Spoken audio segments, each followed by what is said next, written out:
ഇതേ നമ്മുടെ ഇരുമ്പുളി ഇവിടെ തിളച്ച് പൊങ്ങി വന്നിട്ടുണ്ട്. നന്നായിട്ട് വെന്തിട്ടുണ്ട്.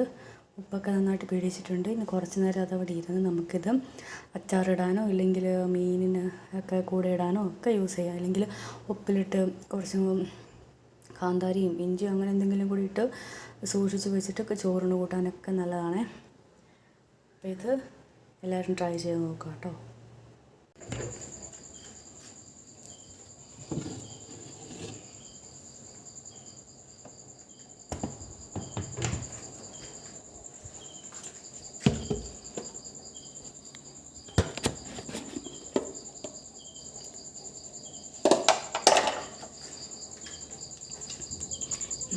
ഇത്ര കാലം ഫ്രിഡ്ജിൽ ഒന്ന് സൂക്ഷിച്ച് വെച്ച് ഒരു 3-4 ദിവസമായി.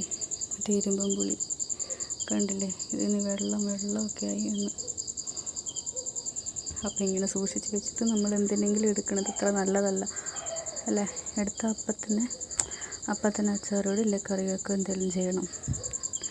ഇപ്പം ഇത് ഇങ്ങനെ വെള്ളമൊക്കെ ഇങ്ങനെ പുറത്ത് വന്ന് ഒരുമാതിരിയായി. ഇത് ഇപ്പം അതിൻ്റെ ഫ്ലേവറും അതിൻ്റെ ആ ഒരു ഇതൊക്കെ മാറിക്കാണും ചെറുതായിട്ടൊന്ന്. ഇത് വെള്ളം പുറത്ത് വന്നു കഴിഞ്ഞപ്പോൾ ഇങ്ങനെ ചെറുതായിട്ട് ചതഞ്ഞിട്ടുണ്ട്. സാരമില്ല, നമുക്ക് എന്തെങ്കിലും ചെയ്ത് നോക്കാം.